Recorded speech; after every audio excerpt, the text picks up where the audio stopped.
தந்தி தொலைக்காட்சி நேயர்களுக்கு வணக்கம். நல்லதை சொல்வோம், நல்லதை செய்வோம், நல்லதே நடக்கும்.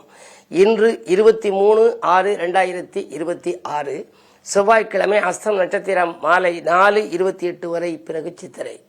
இன்றைக்கு நான் உங்களுக்கு சொல்ல இருக்கிற நல்ல கருத்து, இப்போ ஆலயம் தொழுவது சாலவும் நன்றுன்னு அவையார் சொல்லியிருக்கான். ஆலயத்துக்கு போனால் எங்கே பார்த்தாலும் பாருங்கள், சன்னதியில் விளக்கேற்றுவாங்க. ஒரு சில பேர் ஜோடி விளக்கேற்றுவாங்க, ஒரு சில பேர் ஒரு விளக்கேற்றுவாங்க, ஒரு சில சன்னதியில் சில பேர் 9 விளக்கேற்றுவாங்க, 16 விளக்கேற்றுவாங்க. இப்படி ஏற்றுறதுனால என்ன பலன் அப்படின்னா, ஜோதி வழிபாடுங்கிறது அந்த காலத்திலேருந்தே இருக்குது. அருட்பெரும் ஜோதி தனிப்பெரும் கருணை, அருட்பெரும் ஜோதி தனிப்பெரும் கருணைன்னு சொல்லி வள்ளலார் சொன்னார். அந்த ஜோதி இருக்கும் இடத்தை அறிந்து சொல்வதற்கு பெயர் தான் ஜோதிடம் அப்படின்னு சொல்லுவாங்க. பொதுவாக அந்த ஜோதியை நம்ம வழிபடுகின்ற பொழுது நம்ம எப்படி ஏற்றணும், விளக்கு எந்த எண்ணெயில் விளக்கேற்றினால் நமக்கு பலன் அப்படிலாம் இருக்குது. இந்த மண் விளக்குக்கும் மின் விளக்குக்கும் என்ன வேறுபாடுன்னு நீங்கள் தெரிஞ்சுக்கணும். இப்போ பூஜை ரூமில் மின் விளக்கு போட்டு நம்ம உட்காந்து சாமி கும்பிட்றோம்னு வச்சுங்க, இதுக்கும் மண் விளக்கு ஏற்றி, அதாவது சிட்டி விளக்கு ஏற்றுறோம் அல்லது குத்து விளக்கு ஏற்றுறோம் அப்படின்னா இதுக்கு அது என்ன வேறுபாடுன்னா, மண் விளக்கு மண் சட்டியில் சின்ன கிளியஞ்சிட்டின்னு சொல்லுவாங்க கிராமப்புறங்களில். இந்த சிட்டி விளக்கு ஏற்றுறோம்னா ஒரு விளக்குலேருந்து இன்னொரு விளக்கில் தீபத்தை பற்ற வச்சோம்னா அந்த திரியில் அது பற்றிக்கிறோம். ஒரு விளக்கு பல விளக்கை ஏற்றுவதற்கு உதவுவது மண் விளக்கு. மின் விளக்குன்னு இருக்குன்னு வச்சுங்க, ஒரு பல்பு இன்னொரு பல்போடு எடுத்து தொட்டோம்னா அது எரியாது, அதுக்கு கனெக்ஷன் கொடுக்கணும். ஆகையினாலே தான் இந்த மண் விளக்குக்கு பெருமை உண்டா. அதனால இப்படி ஏற்றக்கூடிய விளக்கை நம்ம பூஜை ரூமில் ஏற்றுறதுனால நமக்கு அற்புதமான பலன்கள் கிடைக்குதான், ஒளிமயமான எதிர்காலம் கிடைக்கும். ஒளி கொடுத்தால் வழி கிடைக்கும்னு சொல்லி வாகனங்களில் பார்த்துருப்பீங்க. வீதியில் போகிற போது வாகனங்கள் போடுறதுல பின்னாடி போட்டிருப்பாங்க, ஒளி கொடுத்தால் வழி கிடைக்கும். என்ன காரணம்னா, வழி இல்லாமல் பின்னாடி ஒருத்தர் வர்றாரு, வழி விடணும் முன்னாடி போகிறவர் அப்படின்னா இவர் ஆரம் நடிப்பார். இந்த ஒளி கொடுத்த உடனே அவர் வழி விடுறாரு. அது மாதிரி வாழ்க்கையில் ஒளி கொடுத்தால் வழி பிறக்கும். நமக்கு நல்ல தெய்வ சன்னதிகளில் நம்ம விளக்கேற்றணும் அப்படின்னா நமக்கு ஒரு வழி பிறக்கும்.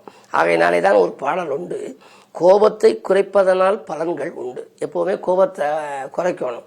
சினம் இருக்கும் இடத்துல பணம் இருக்காது அப்படிம்பாங்க, இலக்குமே பயப்படுவாளாம். ஆகையினாலே கோபத்தை குறைப்பதனால் பலன்கள் உண்டு, குற்றத்தை நீக்குவதால் நன்மை உண்டு, பாவத்தை செய்யாத வாழ்வை ஏற்றால் பரந்தோடி இறையருளும் சேரும். தீபத்தை ஏற்றி நாம் இல்லம் தன்னில், தீபத்தை ஏற்றி நாம் இல்லம் தன்னில் தெய்வத்தை வழிபட்டால் அமைதி கிட்டும். நமக்கு மன அமைதி தானே வேணும், அந்த அமைதி கிட்டும். சாபத்தை விலக்குவதும், சிலருக்கு சாபம் இருக்கும், சாபத்தின் காரணமாக பல காரியங்கள் தடையாவே இருக்கும். சாபத்தை விலக்குவதும் நமது வாழ்வில் சந்தோஷம் வழங்குவதும் தெய்வம் தானேன்னு அந்த பாடல் சொல்லுது.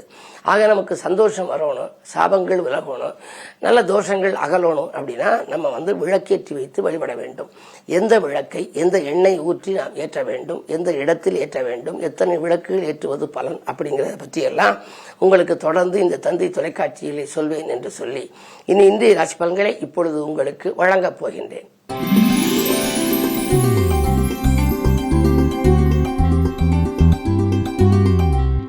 மேசராசி நேயர்களே, உங்களுக்கெல்லாம் இன்றைக்கு ராசிநாதன் செவ்வாய் 2ஆம் இடத்தில் தனஸ்தானத்தில்.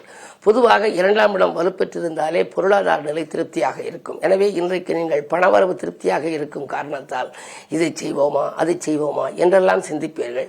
தொழில் ரீதியாக நீங்கள் எடுத்த முயற்சியில் வெற்றி கிடைக்கும். விரையச்சனியாக இருந்தாலும் கூட குருவின் பார்வை சனியின் மீது பதிவதனாலே சுப விரயங்கள் ஏற்படும். இடமாற்றங்கள் பற்றியோ வீடு மாற்றங்கள் பற்றியோ நீங்கள் சிந்தித்தால் அதற்கு உரிய பலன் கிடைக்கும். 3ஆம் இடத்திலே புதன் இருக்கின்றார். உடன்பிறப்புகள் உறுதுணையாக உங்களுக்கு இருப்பார்கள். எனவே நீங்கள் கேட்ட இடத்தில் உதவிகளும் கிடைக்கும் அளவு இன்றைக்கு கிரக நிலைகள் சாதகமாக இருக்கின்றன.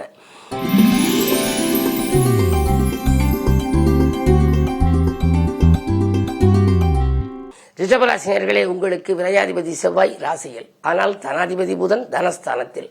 விரயத்திற்கேற்ற தனவரவு உங்களுக்கு உண்டு. இன்றைக்கு நீங்கள் ஏதேனும் செய்ய வேண்டும், ஒரு புது முயற்சி செய்ய வேண்டும் என்று நினைத்தால் அதற்கு பணமில்லையே என்று கவலைப்பட வேண்டாம். காரியத்தை தொடங்கிவிட்டால் காசு பண புழக்கம் தானாகவே சேரும். இன்றைக்கு குறைந்த விலைக்கு வாங்கி போட்ட இடம் இப்பொழுது அதிக விலைக்கு விற்று லாபத்தை கொடுக்கலாம். சனியின் பார்வை ராசியில் இருப்பதனாலே ஒரு சில காரியங்களில் தடைகள் இருந்தாலும் கூட, தாமதப்பட்ட காரியங்கள் கூட இன்றைக்கு தடையின்றி நடக்கப் போகின்றது. செவ்வாய் பலம் நன்றாக இருக்கிறது, செவ்வாய்க்கிழமை இன்றைக்கு. எனவே நீங்கள் அதிகாலையிலேயே ஆனை முகனையும் ஆறுமுகனையும் வழிபட்டு காரியங்களை தொடங்கினால் இந்த நாள் உங்களுக்கு இனிய நாளாக அமையும்.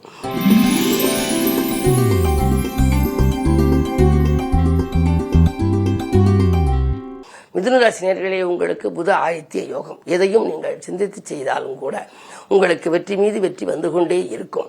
புத ஆதித்ய யோகம் என்பது யோகங்களிலே ஒரு சிறந்த யோகம்.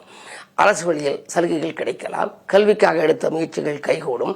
மாமன் மைத்துனர்கள் மற்றும் உறவினர் வழியில் இருந்த மனக்கசப்புகள் மாறும். கரைந்த சேமிப்புகளை ஈடுகட்டுவீர்கள். 10லே சனி இருப்பதனாலே புதிய தொழில் தொடங்கும் வாய்ப்புகள் உருவாகலாம்.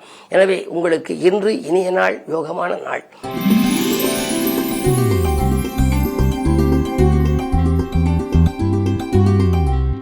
கடகராசி நேயர்களே, உங்களுக்கு ராசியிலேயே குரு 6க்கு அதிபதி குரு இருப்பதனாலே எதிர்ப்பு, வியாதி, கடன் எனப்படும் இடம் 6ஆம் இடம். அதற்கு அதிபதியான குரு உச்சம் பெற்று சுக்கிரனோடு இணைந்திருக்கின்றார். முரண்பாடான 2 கிரகங்களின் சேர்க்கை. எனவே உங்களுக்கு முன்னேற்ற பாதையில் நல்ல வாய்ப்புகள் வரப்போகிறது.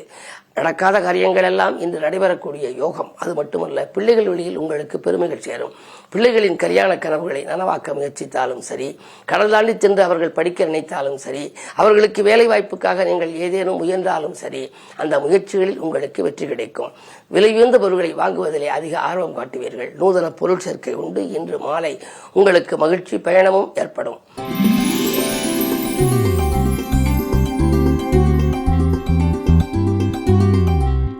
சிம்மராசினர்களே, ஜென்மத்திலே கேது ஆன்மீக நாட்டம் அதிகரிக்கும். அஷ்டமத்தில் சனி இருந்தாலும் குருவின் பார்வை சனியின் மீது பதிவதனாலே நீங்கள் எந்த விதமான பாதிப்புகளும் உங்களுக்கு ஏற்படாது. நேர்முக தேர்விலே உங்களுக்கு வெற்றி கிடைக்கும். நிலையான வருமானம் வருவதற்கு வழிவகுத்துக் கொள்வீர்கள். உத்தியோகத்திலே மேலதிகாரிகள் இணக்கமாக நடந்து கொள்வார்கள். உத்தியோக மாற்றங்கள் பற்றியும் நீங்கள் சிந்திப்பீர்கள். லாபஸ்தானத்திலே புதன் இருப்பதனாலே பொருளாதார பற்றாக்குறையாகலும் இந்த நாள் நல்ல நாள்.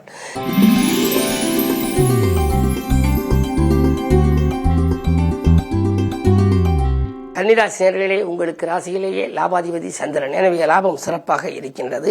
சஞ்சலங்கள் தீரும், சலசலப்புகள் மாறும், கலகலப்பான வாழ்க்கை அமையப் போகின்றது. காலை நேரத்தில் வரும் தகவல் காதினிக்கும் தகவலாக உங்களுக்கு இருக்கும். தாய் வழி ஆதரவும் உங்களுக்கு உண்டு. சப்தமஸ்தானத்தில் சனி இருப்பதனாலே சில நேரங்களில் உடல்நிலையில் சிறு தொல்லைகள் வரலாம். மாற்று மருத்துவம் உடல் நலத்தை சீராக்கும். அதே நேரம் 11ஆம் இடத்தில் குரு இருப்பதனாலே உங்களுக்கு அயல் நாட்டிலிருந்து கூட அழைப்புகள் வரலாம். இன்று நல்ல நாள்.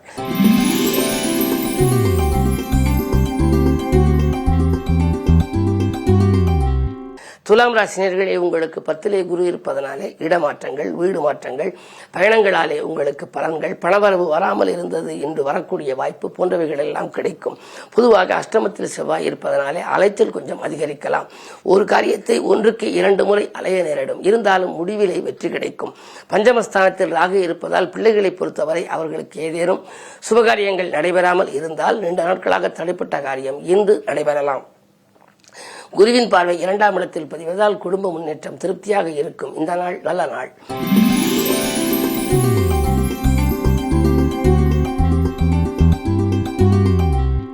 விருச்சிக ராசி நேயர்களே, உங்களுக்கெல்லாம் வியக்கும் தகவல் வீடு வந்து சேர்கின்ற நாள். அது மட்டுமல்ல, ஆதாயம் எதிர்பார்த்தபடியே கிடைக்கும். அலைச்சலுக்கேற்ற ஆதாயமும் உண்டு. புதிய தொழில் தொடங்க வேண்டும் என்று நீங்கள் நினைத்தால் அந்த வாய்ப்பு கைகூடலாம். அதற்கு மாற்றினத்தவர்களின் ஒத்துழைப்பு கிடைக்கும். குருவினுடைய பரிபூர்ண பார்வை உங்கள் ராசியில் பதிகிறது. அதிலும் 9ஆம் இடத்தில் இருக்கும் குருவின் பார்வை ராசியில் பதிவதனாலே 5ம் 9ம் மிஞ்சும் பலன் தரும் என்பார்கள். அந்த அடிப்படையிலே தொழில் முன்னேற்றம், குறுக்கீடு சக்திகள் எல்லாம் தானாகவே அகன்றோடப் போகின்றது. பஞ்சமஸ்தானத்தில் சனி, பிள்ளைகளால் உங்களுக்கு பெருமைகள் சேரும். உங்களுடைய குழந்தைகளா இப்படி ஒரு புகழ்பெற்ற நிலைக்கு வந்திருக்கிறார்கள் என்று ஆச்சரியப்படும் விதத்தில் நல்ல தகவல்கள் வரலாம். அயல்நாட்டிலிருந்து கூட ஒரு சிலருக்கு நல்ல அழைப்புகள் வரப்போகின்றது. சூரியன் 8ல் இருப்பதனாலே அரசு வழியில் கூட உங்களுக்கு ஆதாயங்கள் கிடைக்கும். இந்த நாள் நல்ல நாள்.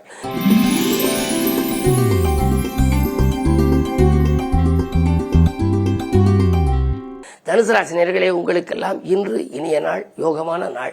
7ஆம் இடத்திலே புதன் சூரியன், புத ஆதித்ய யோகம் இருப்பதனாலே நீங்கள் ஏதேனும் செய்யும் புது முயற்சிகளிலே உங்களுக்கு உடனடியாக வெற்றி கிடைக்கும். உதிரி வருமானங்கள் உண்டு. உறவினர் பகை அகலும். எதை எந்த நேரம் நீங்கள் செய்ய நினைத்தாலும் செய்ய இயலும். அரசியல் களத்தில் இருப்பவர்களுக்கு நல்ல பொறுப்புகள் கிடைக்கலாம். குருவினுடைய பார்வை 4ஆம் இடத்திலும் பதிகிறது. எனவே தாய்வழி ஆதரவு, இல்லத்தில் உள்ளவர்களின் ஒத்துழைப்பும் உங்களுக்கு கிடைக்கலாம்.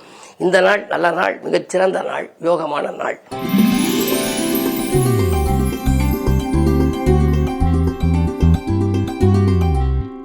மகர ராசி நேயர்களே, உங்களுக்கு குரு பார்வை நேரடியாக பதிகிறது. கல்யாண கனவுகள் நனவாகும். மூத்த சகோதரர்களால் முன்னேற்றம் கிடைக்கும். முக்கிய புள்ளிகள் இல்லம் தேடி வந்து உதவிக்கரம் நீட்டுவார்கள். வாங்கல் கொடுக்கல்கள் சீராகவும் சிறப்பாகவும் இருக்கின்றது. விஐபிக்கள் வீடு தேடி வந்து உதவிக்கரம் நீட்டும் இந்த நாள் நல்ல நாள். மதியத்திற்கு மேல் உங்களுக்கு மனக்கலக்கம் அகல ஒரு நல்ல வழி பிறக்கப் போகிறது.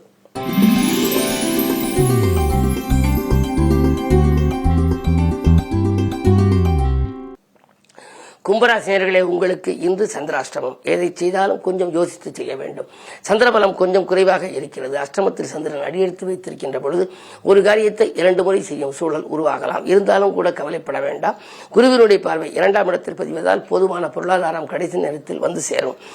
6லே குரு இருப்பதனாலே அருகில் இருப்பவர்களிடம் உங்கள் முன்னேற்றத்தை பற்றி விலாவாரியாக விமர்சிக்க வேண்டாம். உத்தியோகத்தில் மேலதிகாரிகள் கொஞ்சம் வேலைப்பளுவை கூடுதலாக கொடுக்கலாம். இருந்தாலும் கூட நீங்கள் அதற்காக கவலைப்பட வேண்டாம். உங்களுடைய ராசிக்கு 5ஆம் இடத்திலே பூர்வ புண்ணிய ஸ்தானத்திலே சூரியனும் புதனும் இருப்பதனாலே அரசு வழியில் உங்களுக்கு இருந்த பிரச்சனைகள் அகலும். அரசியல்வாதிகளாலும் உங்களுக்கு நன்மைகள் கிடைக்கலாம். இருப்பினும் சந்திராஷ்டமம் என்பதனாலே இன்று கொஞ்சம் கவனமாகவே செயல்படுவது நல்லது.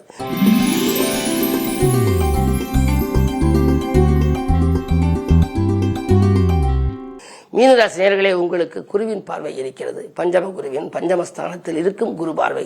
எனவே நெஞ்சம் மகிழும் சம்பவம் நிறையவே நடைபெறப் போகின்றது. பிள்ளைகளின் முன்னேற்றம் கருதி நீங்கள் எடுத்த முயற்சிகளில் வெற்றி கிடைக்கும். படித்து முடித்து வேலை இல்லாமல் இருக்கும் பிள்ளைகளுக்கு வேலை கிடைக்க முயற்சித்தால் அது கிடைக்கும். மாலை கிடைக்க முயற்சித்தால், அதாவது கல்யாணத்துக்கான ஏற்பாடு செய்தால் அது கைகூடலாம். ஜென்மச்சனியாக இருக்கிறார்களே, எதுவும் தடை வருமோ என்று நீங்கள் நினைக்க வேண்டாம். குரு பார்த்த சனி என்பதனாலே வரும் தடைகள் எல்லாம் தானாகவே விலகிவிடும். பயணங்கள் உங்களுக்கு பலன் தருவதாக அமையும். இடம் வாங்குவது, வீடு வாங்குவது பற்றியும் சிந்திப்பீர்கள். இந்த நாள் இனிய நாள். மேலும் விவரங்கள் அறிய தினத்தந்தி படியுங்கள்.